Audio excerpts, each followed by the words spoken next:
Shalom Bapak Ibu semua. Selamat pagi, selamat datang ke rumah Tuhan. Kita akan memuji Tuhan. Kita akan nyanyikan lagu Ya Tuhan Tiap Jam.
Tuhan, kami datang kepada Engkau, menghadap kepadamu Tuhan, untuk meninggikan nama Tuhan, untuk mendengarkan firman Tuhan. Kami mau diurapi Tuhan oleh Tuhan, dan kami mau Tuhan, kami boleh bersuka cita, bersorak-sorai di dalam Tuhan, memuji meninggikan nama Tuhan.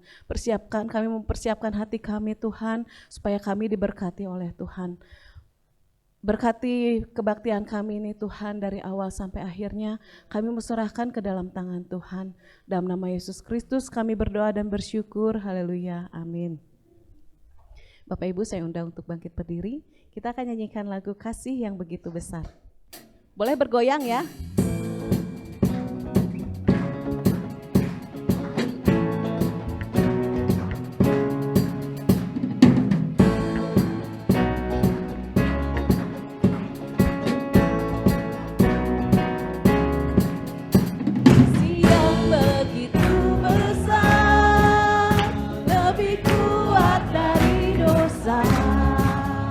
Kasih yang benar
Kita bersyukur ya, kita punya Allah yang hebat, yang baik.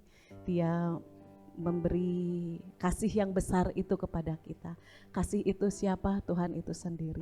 Ya, kita akan nyanyikan lagu Anak Allah Yesus namanya.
Puji Tuhan, kita akan masuk dalam firman Tuhan. Kita persiapkan hati kita akan nyanyikan lagu Karya Terbesar.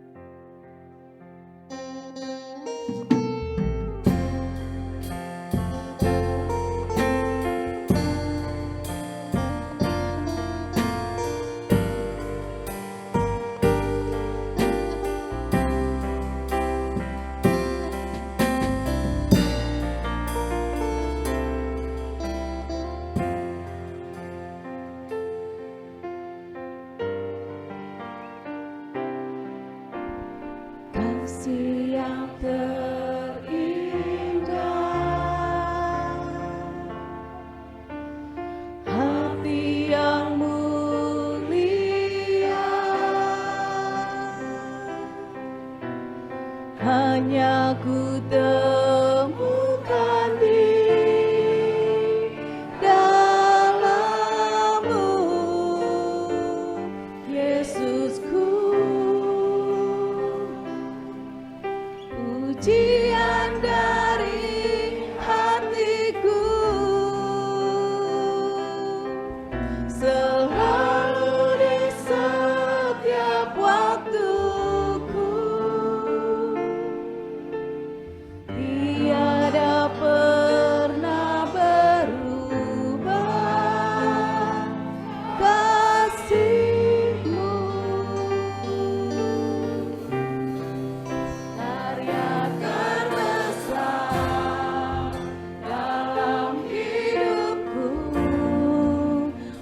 pengorbananmu yang selamatkanku. Engkaulah harta yang tak ternilai yang ku miliki dan ku hargai. Yesus, Engkau ku kagumi.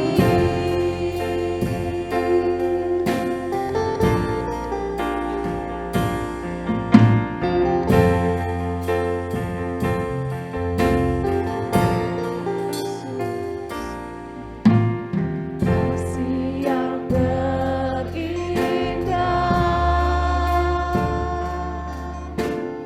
hati yang mulia,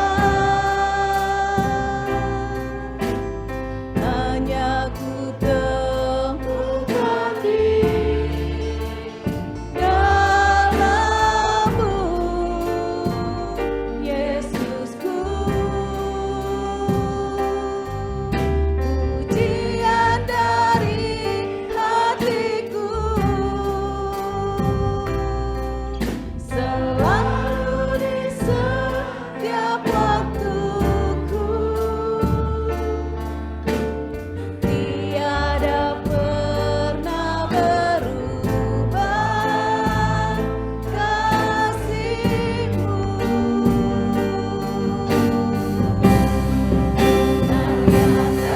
Karya terbesar dalam hidupku, pengorbananmu yang selamatkanku. Engkaulah harta yang tak ternilai yang ku miliki dan ku hargai. Yesus, Engkau ku kagumi.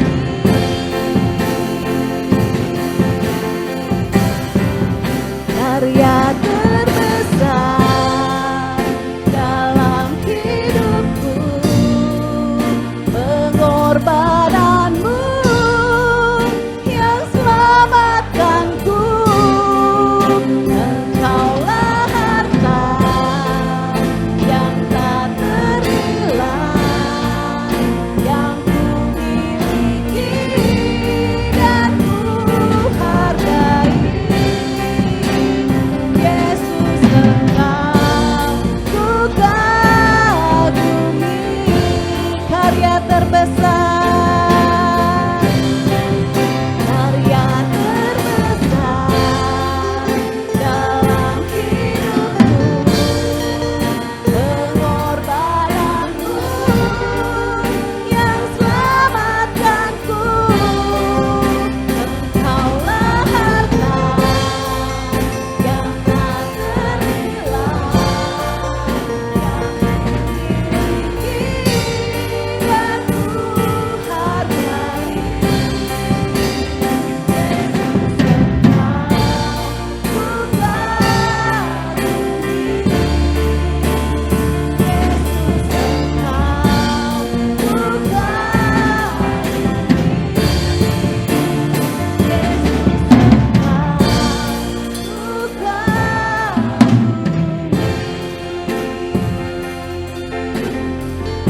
Haleluya.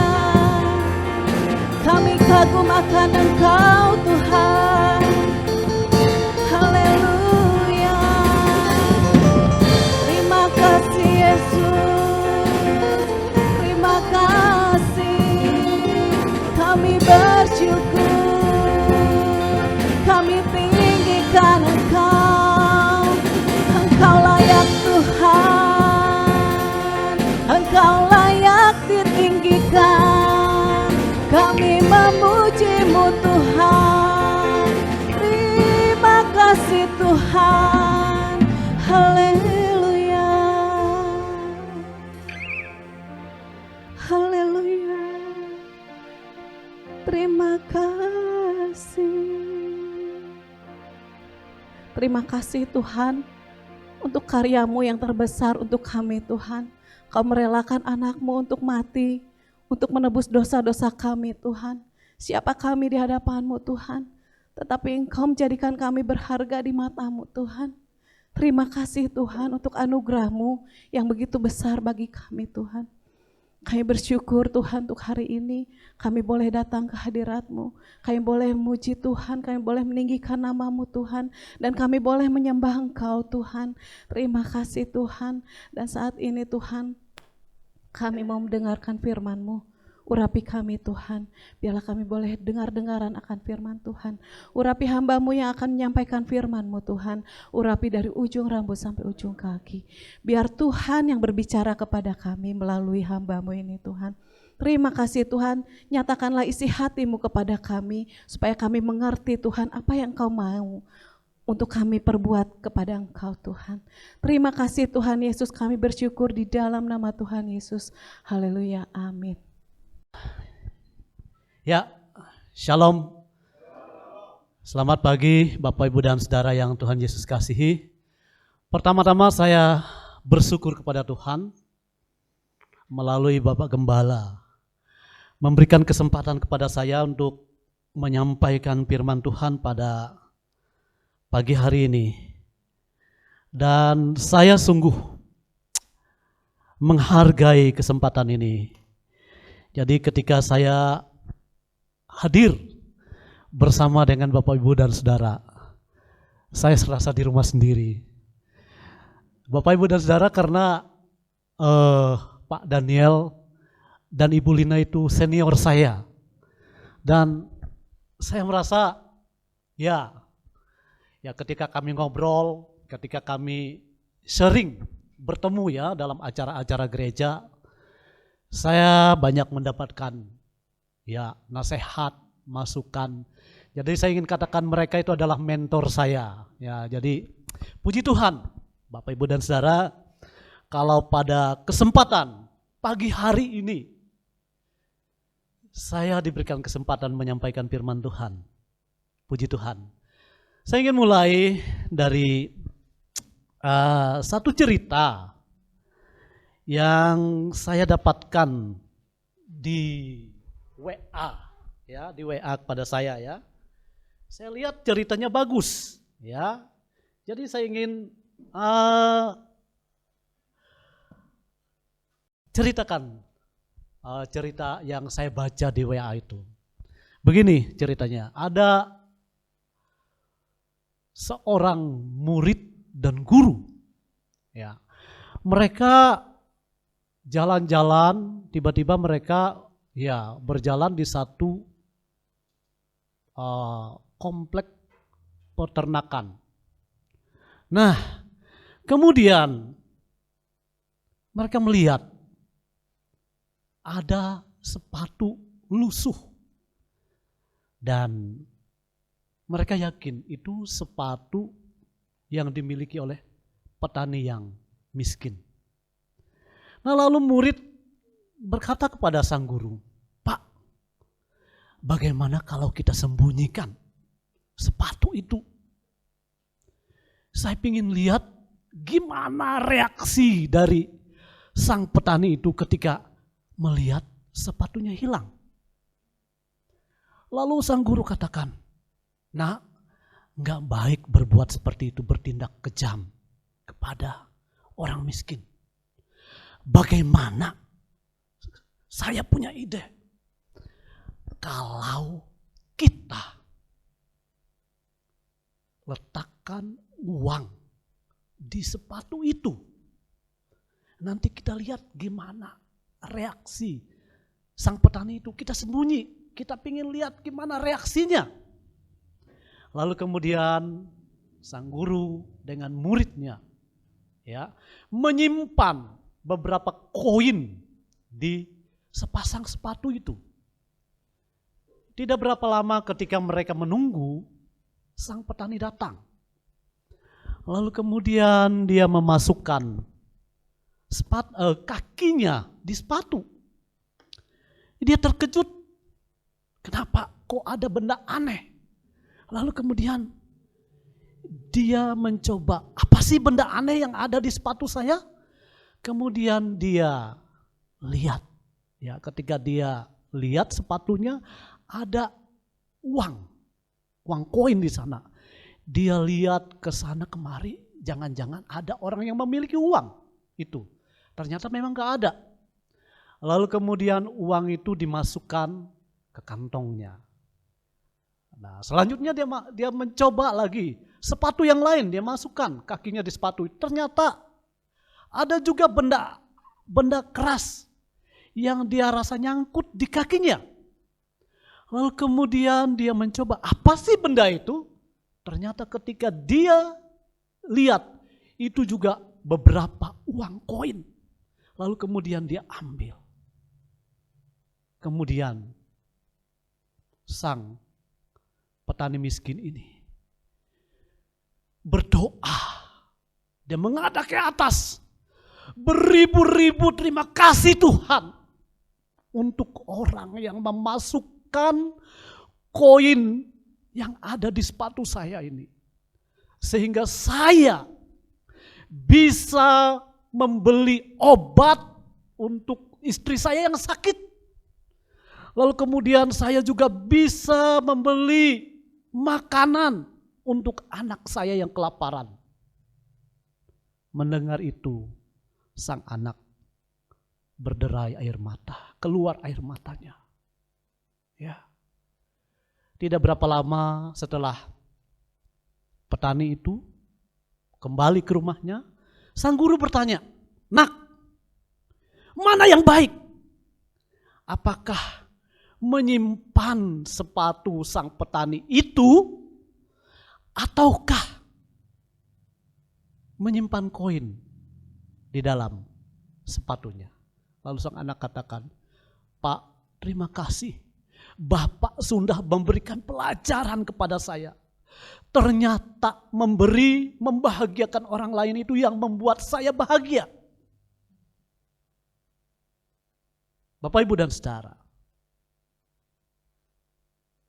anak itu berbahagia, mendapatkan pelajaran ketika dia bisa membahagiakan si petani miskin itu dengan memasukkan beberapa uang ke dalam sepatunya.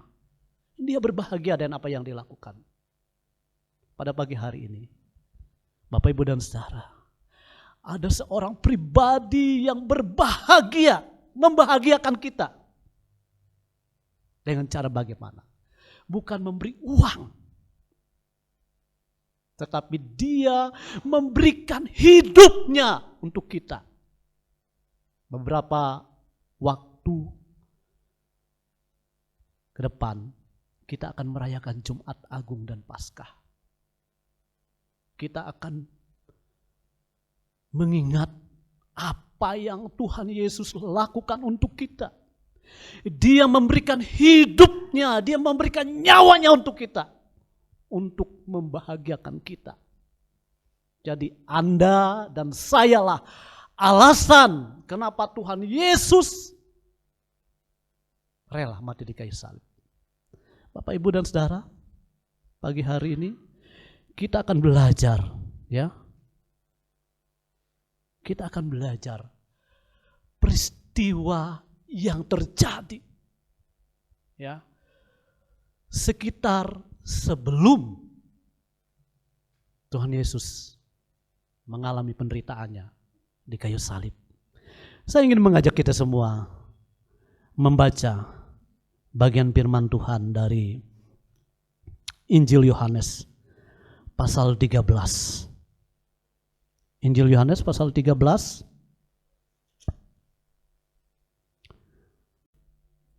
kita akan membaca Injil Yohanes pasal 13 ayat 12. Injil Yohanes pasal 13 ayat 12 sampai yang ke 15. Saya akan bacakan. Demikian bunyi firman Tuhan. Sesudah ia membasuh kaki mereka, ia mengenakan pakaiannya dan kembali ke tempatnya. Lalu ia berkata kepada mereka, "Mengertikah kamu apa yang telah kuperbuat kepadamu? kamu menyebut aku guru dan Tuhan. Dan katamu itu tepat, sebab memang akulah guru dan Tuhan. Jadi, jikalau aku membasuh kakimu, aku yang adalah Tuhan dan gurumu, maka kamu pun wajib saling membasuh kaki. Sebab aku telah memberikan suatu teladan kepadamu, supaya kamu juga berbuat sama seperti yang telah kuberbuat kepadamu. Bapak, Ibu, dan Saudara, saya memberikan tema firman Tuhan pada pagi hari ini. Ya, melayani, bukan dilayani. Ya. Bapak, Ibu, dan Saudara, saya ingin kita belajar dulu. Siapa sebenarnya pribadi yang melakukan tindakan yang radikal ini, yang tidak pernah dibayangkan oleh para murid sebelumnya. Sama sekali murid-murid tidak pernah membayangkan kalau sang guru. Ini satu momen yang spesial, ya. Karena momen ini momen terakhir murid bersama dengan gurunya makan perjamuan Paskah. Dan dalam momen itu sang guru melakukan tindakan yang tidak pernah dibayangkan sebelumnya oleh para murid. Siapa dia sang guru ini? Ya. Dia adalah pribadi yang berotoritas. Dia adalah pribadi yang berkuasa. Kalau kita melihat di dalam Yohanes pasal 13 ini,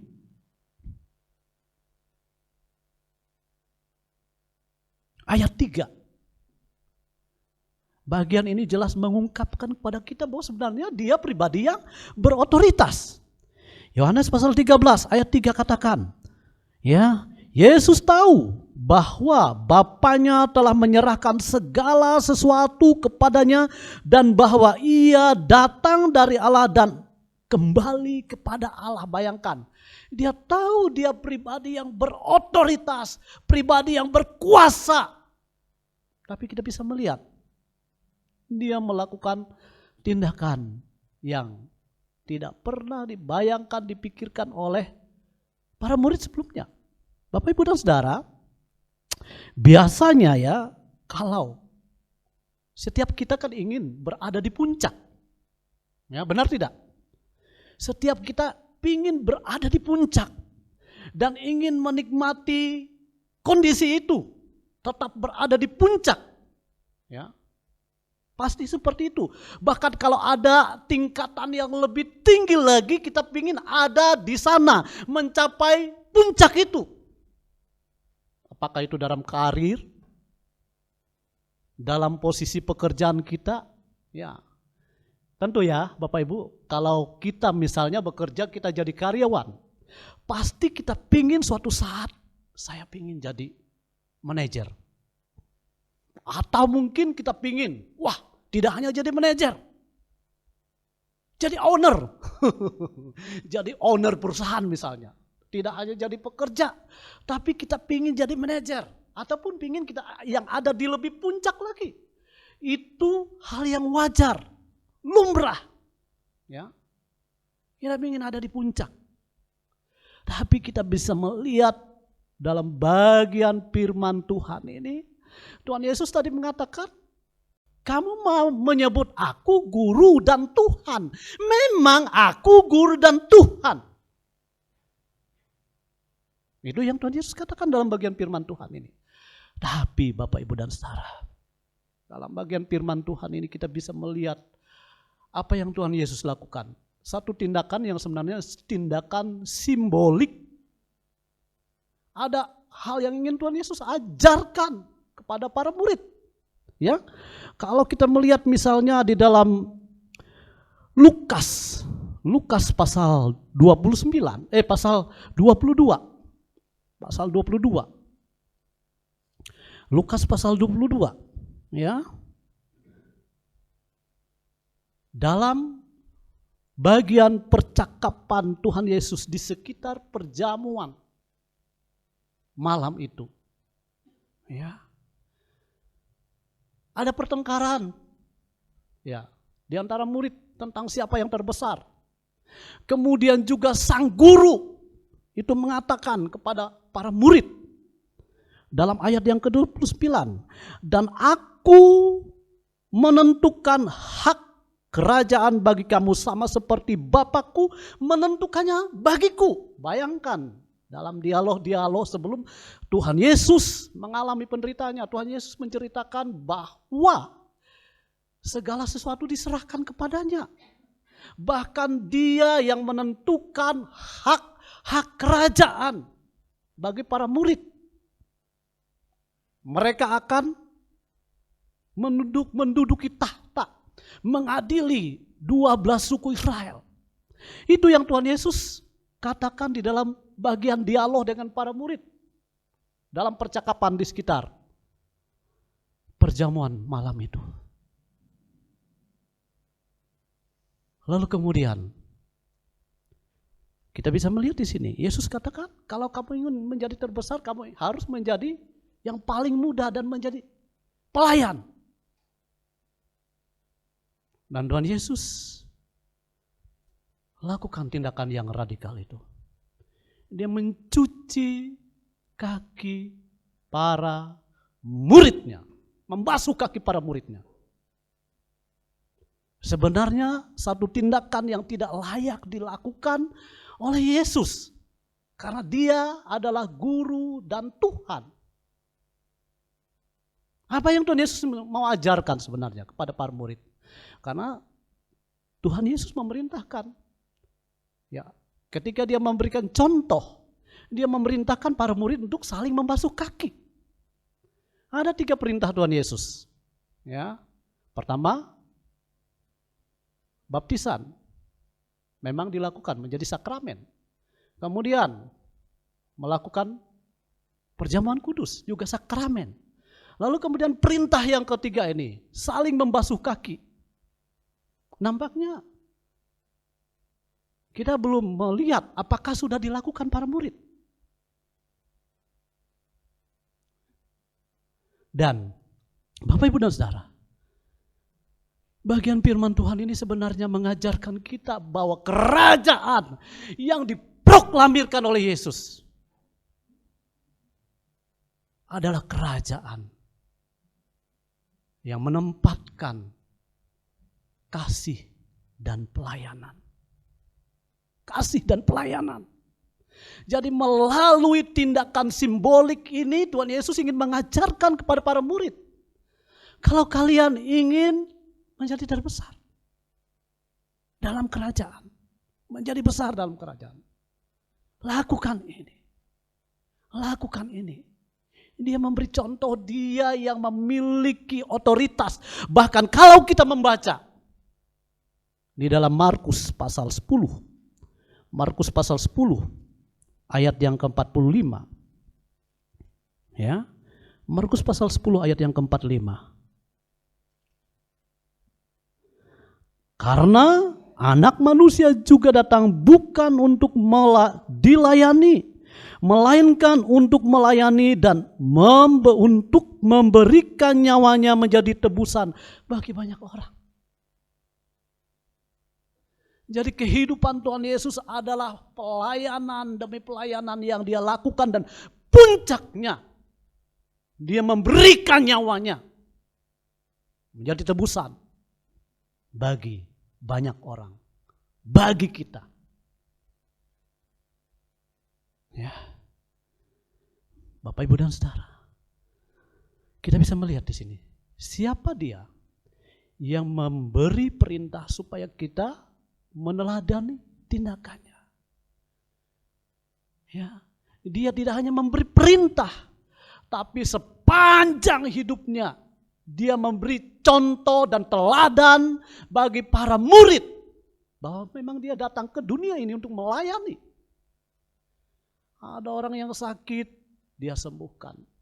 Orang buta melihat, orang tuli mendengar, orang lumpuh berjalan, orang yang kekurangan makanan, kelaparan, dia memberikan makanan, melakukan mujizat dengan memberi makan. Menggunakan 5 roti dan 2 ekor ikan. Bahkan kita bisa melihat orang yang hidup, orang yang mati, dia bangkitkan. Jadi luar biasa Bapak Ibu dan Saudara. Inilah contoh yang Tuhan Yesus berikan. Dan tindakan simbolik ini untuk mengingatkan para murid supaya mereka meneladani apa yang Tuhan Yesus lakukan. Karena ada perintah. Ya, kalau kita melihat di dalam Yohanes tadi, Yohanes pasal 13 tadi, jelas ada perintah, ya. Supaya Tuhan Yesus tegaskan, aku yang adalah guru dan Tuhan. Memang aku guru, aku Tuhan. Ya, kurios. Harusnya yang ditaati, yang disembah, yang dikagum, yang dihormati. Tapi dia memberikan teladan dan juga memberikan perintah. Kalau kita bisa melihat di dalam ya ayat yang ke-15 tadi. Sebab aku telah memberikan suatu teladan kepada kamu supaya kamu juga berbuat seperti yang telah kuperbuat. Aku berkata kepadamu, ya. Kalau kita lanjut dan seterusnya sampai ayat 15 saja. Jadi pertanyaannya, Bapak Ibu dan Saudara, Tuhan memerintahkan kita, ya, meneladani apa yang dia lakukan. Jadi Bapak Ibu dan Saudara, ketika kita memaknai Paskah tahun ini, kita harus ingat Tuhan memerintahkan kita, ya, supaya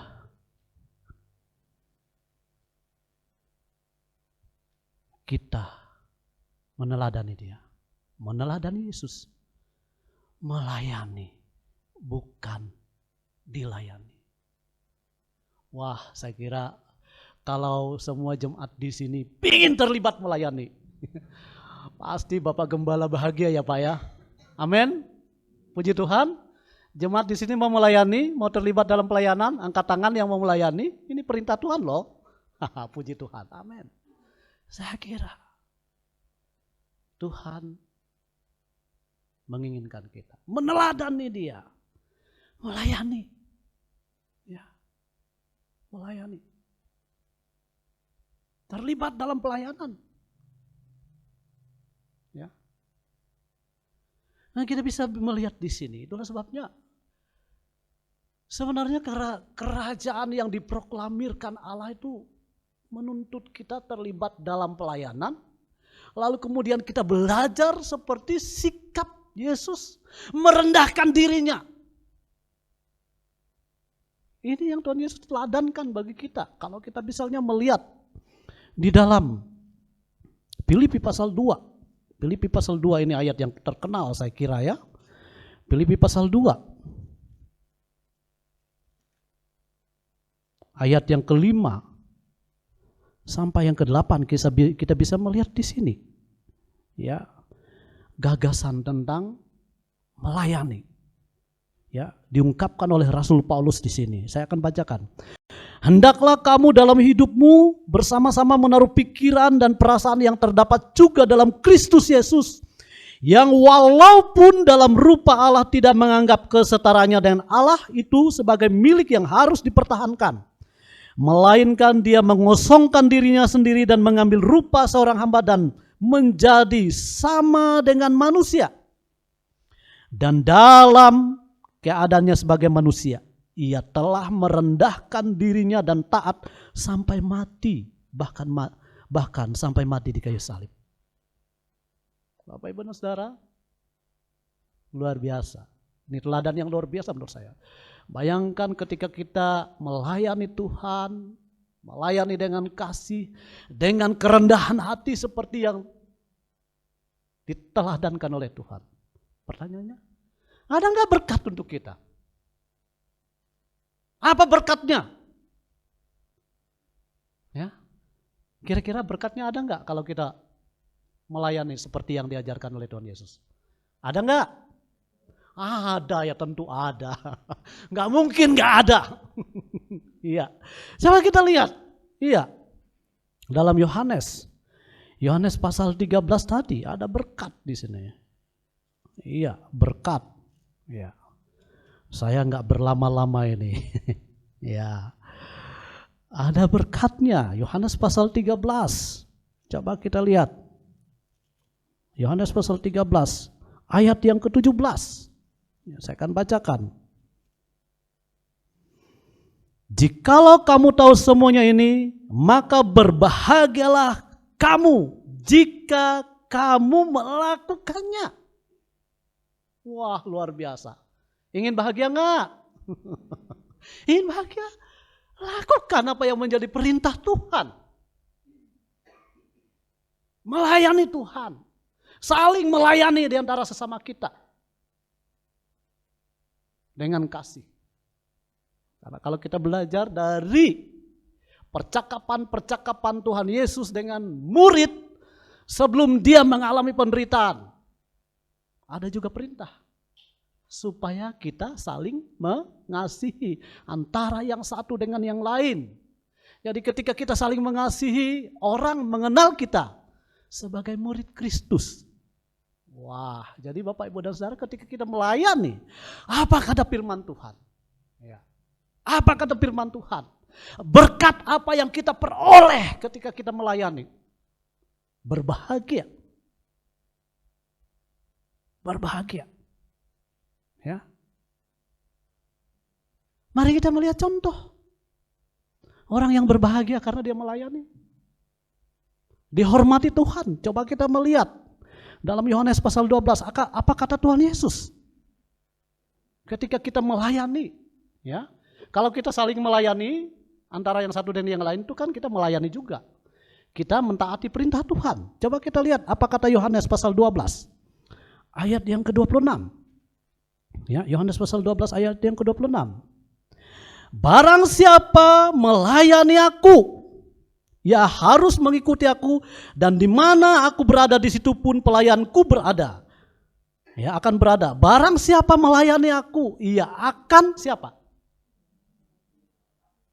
Dia apa? Dihormati oleh siapa? Dihormati oleh Bapa.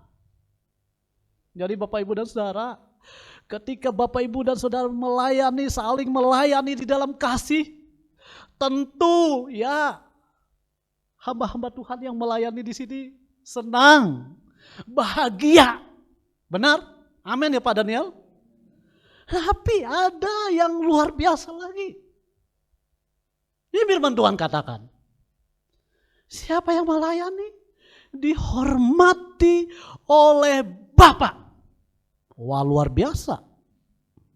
Dan dalam peristiwa menjelang Tuhan Yesus mengalami penderitaannya, kita bisa melihat contoh, ya, contoh bagaimana orang yang melayani Tuhan, melayani Tuhan. Maria contohnya.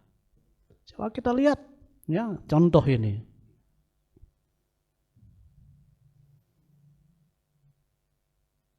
Yohanes pasal 12 ayat 3. Maka Maria mengambil setengah kati minyak narwastu murni yang mahal harganya, lalu meminyaki kaki Yesus dan menyekanya dengan rambutnya, dan bau minyak semerbak di seluruh ruangan itu. Luar biasa. Ini pelayanan yang dilakukan oleh Maria. Apa yang Maria dapatkan? Dia memberikan yang terbaik untuk Tuhan. Ketika kita mentaati Tuhan, kita menyenangkan hati Tuhan. Dan ini yang dilakukan oleh Maria. Menjelang Tuhan Yesus mengalami penderitaannya. Murid-murid yang lain gusar. Terutama Yudas. Wah, Yudas bilang, wah ini pemborosan. Coba minyaknya dijual harganya 300 dinar. Dan itu bisa diberikan kepada orang miskin. Kira-kira 300 dinar berapa ya kalau dikalkulasi sekarang? 1 dinar itu upah 1 hari kerja. Sekarang 1 hari kerja berapa ya? 150 atau 100 ya? Bayangkan kalau 300 dinar berapa juta tuh? 45 ya? Saya nggak bisa menghitung. Nah ini, ini yang dilakukan oleh Maria.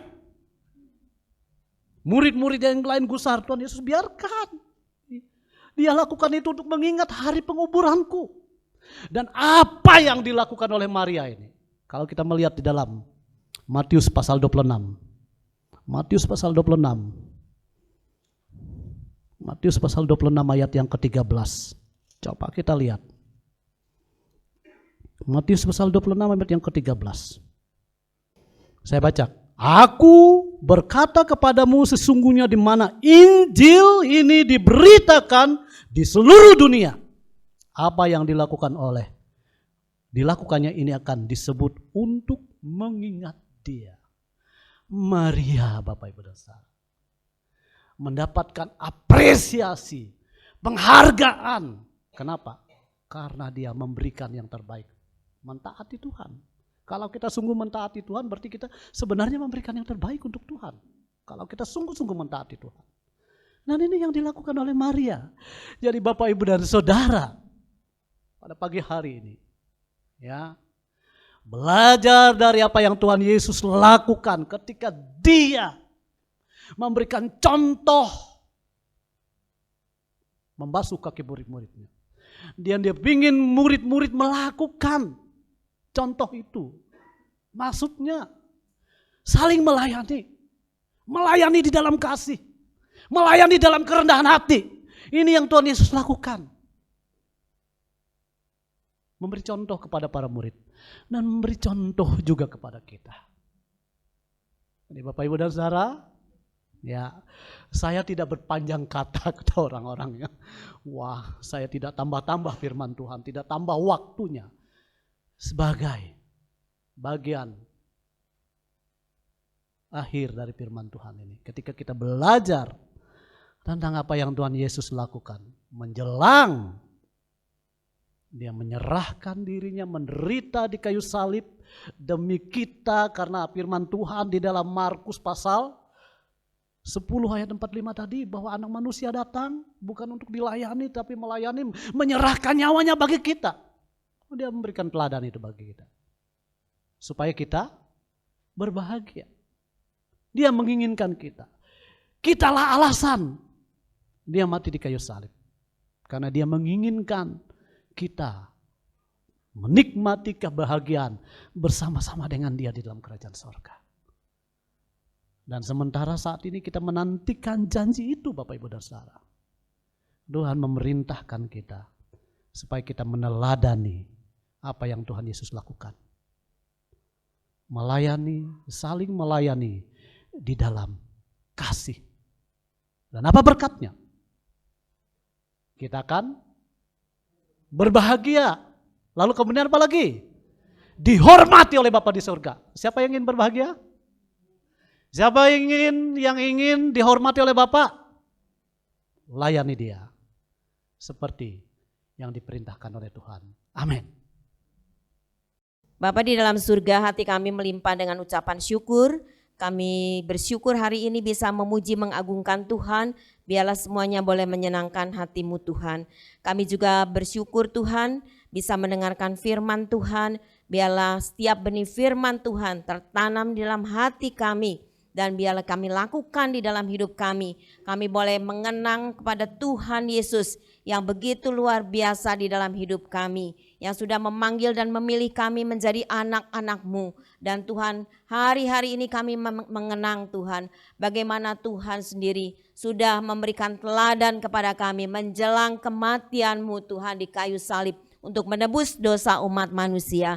Tuhan, hamba-Mu sudah menguraikan firman Tuhan. Biarlah Tuhan kami mengikuti di dalam kehidupan kami setiap benih firman Tuhan. Melakukannya di dalam kehidupan kami. Sehingga sungguh-sungguh kami menjadi orang-orang yang berbahagia.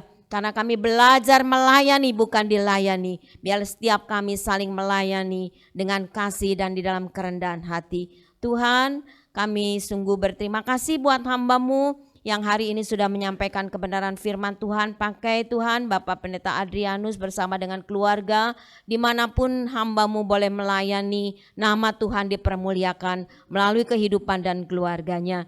Bapak, kami juga berdoa saat ini buat setiap yang sudah melayani, berkati pelayanan mereka.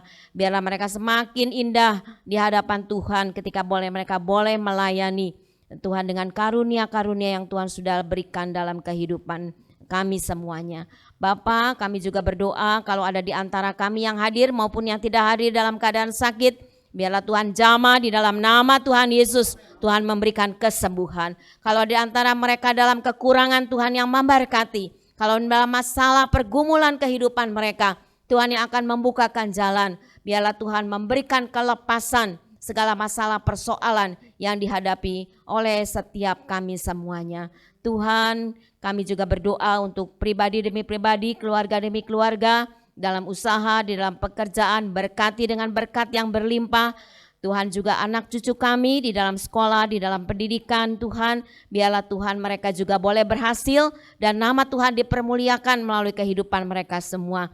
Kami percaya setiap kami yang hadir maupun yang ada di rumah yang sedang ibadah online, semua sudah diberkati oleh Tuhan. Kami berdoa buat pemerintah kami, baik di pusat maupun daerah, berikan hikmat kepada mereka di dalam menghadapi hari-hari yang harus mereka Tuhan kerjakan, lakukan Tuhan, di mana memimpin bangsa dan negara ini Tuhan yang akan menolong. Kami percayakan semua dalam tangan Tuhan, biarlah seluruh rakyat Indonesia Tuhan dari Sabang sampai Merauke, Tuhan dalam perlindungan penyertaan daripada Tuhan. Melalui hari-hari yang sulit yang harus dihadapi Tuhan, banyak jiwa juga boleh dimenangkan guna hormat, kemuliaan dan kebesaran nama Tuhan. Terima kasih Tuhan, sebentar setelah ini kami mau pulang, sertai perjalanan kami, yang jauh maupun dekat lindungi kami, sampaikan kami dengan selamat di rumah kami, dan pada saat-saat yang akan datang kami juga bisa berjumpa kembali di dalam ibadah kami. Kami serahkan segala persiapan-persiapan ibadah Jumat Agung dan Paskah ke dalam tangan Tuhan. Tuhan mengurapi semua yang sudah menyelenggarakan dari tim ibadah baik di Hermon, Sinai, Philadelphia, semuanya Tuhan. Biarlah Tuhan kami boleh bersukacita dan kami boleh bersyukur mengingat pengorbanan Kristus di salib bagi kami semuanya. Terpujilah namamu Bapa, segala puji, hormat dan syukur kami naikkan kepada Tuhan yang mengasihi hidup kami. Saudara-saudara yang dikasihi Tuhan, terimalah berkat dan damai sejahtera daripada Allah Bapa di surga, kasih karunia dan rahmat daripada Tuhan Yesus yang tak berkesudahan, dan persekutuan Allah Roh Kudus akan menyertai hidup kita semua, mulai saat hari ini, bahkan sampai selama-lamanya. Yang percaya katakan bersama, amin. Tuhan memberkati. Mari kita nyanyikan pujian, melayani lebih sungguh, dan mengasihi lebih sungguh.